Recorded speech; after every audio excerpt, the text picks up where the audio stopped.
يا صديقي، عرفنا في الفيديو ده قصة حضارة من أعظم الحضارات في التاريخ الإنساني كله على مدار أكثر من 800 سنة نشرت فيها العلوم والعلم في جميع أرجاء الدنيا، مش في المكان اللي كانت موجودة فيه وبس. ولكن النهاية يا صديقي زي ما انت عارف ان الدنيا ما بتدومش لحد. ما تنساش تقول لنا رأيك في التعليقات يا صديقي، وتقول لنا رأيك في بصور.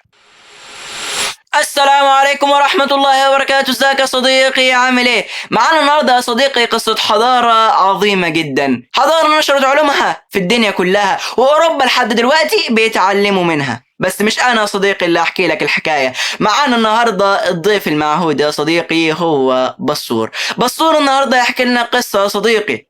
ولكن قبل ما نبدأ بسم اللايك والاشتراك وتابعنا على قناتنا على الواتساب، الرابط هتلاقيه في وصف الفيديو. يلا بينا نسمع من بصور يا صديقي، يلا بينا. بص يا صديقي، أنا اسمي الأندلس. اسمي ده موجود من زمان قبل ما يجي الإسلام عندي. في ناس بيقولوا جاي من الفاندال، في ناس بيقولوا من أصل لاتيني. يعني بصراحة لحد دلوقتي محدش عارف أنا طلع اسمي منين بالظبط. المهم إن أنا كنت مجرد اسم على الخريطة لحد ما جه اليوم اللي اتولدت فيه بجد.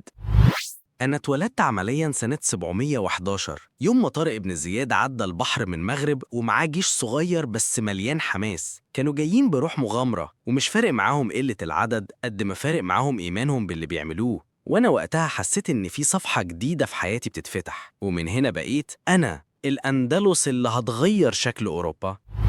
في الأول كنت لسه صغيرة بتعلم إزاي أبقى دولة بجد، لحد ما جه عبد الرحمن الداخل سنة 756. الراجل ده بالنسبة لي كان زي أب الروحي، هرب من الشرق كله وجاي عندي يعمل بداية جديدة، وفعلا عملني دولة مستقلة وخلى قرطبة عاصمتي. ودي ما كانتش عاصمة عادية، دي كانت شبه عروسة لابسة أحلى فستان، شوارع منورة، بيوت متزوقة، وحياة ماشية بنظام. وأنا لسه في بداياتي، وأنا في شبابي كنت طالع نار. اسمي كان مال الدنيا والناس بتتكلم عني في كل حتة. عندي علماء زي ابن حزم، الزهراوي، ابن رشد، أسماء تقيلة كانت بتكتب وتعلم وتخترع.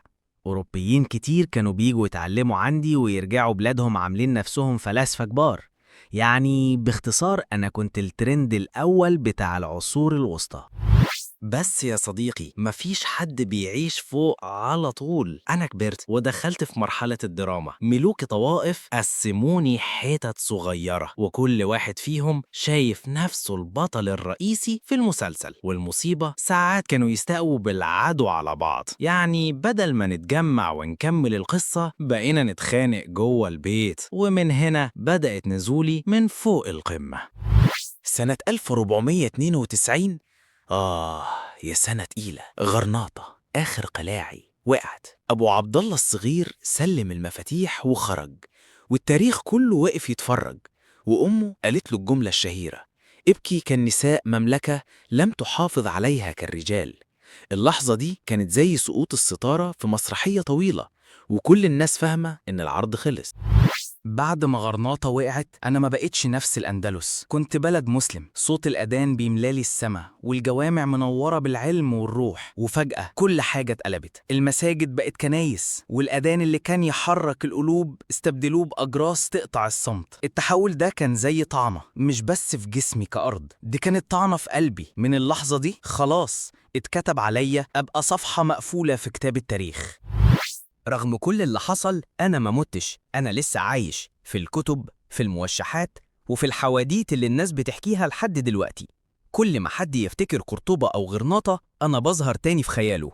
واللي اتعلموا في جامعاتي زمان نشروا علمي في أوروبا كلها وغيروا شكل الدنيا.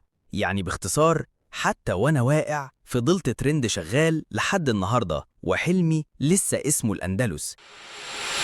وفي النهاية يا صديقي، عرفنا في الفيديو ده قصة حضارة من أعظم الحضارات في التاريخ الإنساني كله على مدار أكثر من 800 سنة نشرت فيها العلوم والعلم في جميع أرجاء الدنيا، مش في المكان اللي كانت موجودة فيه وبس. ولكن النهاية يا صديقي زي ما انت عارف ان الدنيا ما بتدومش لحد. ما تنساش تقول لنا رأيك في التعليقات يا صديقي، وتقول لنا رأيك في بصور.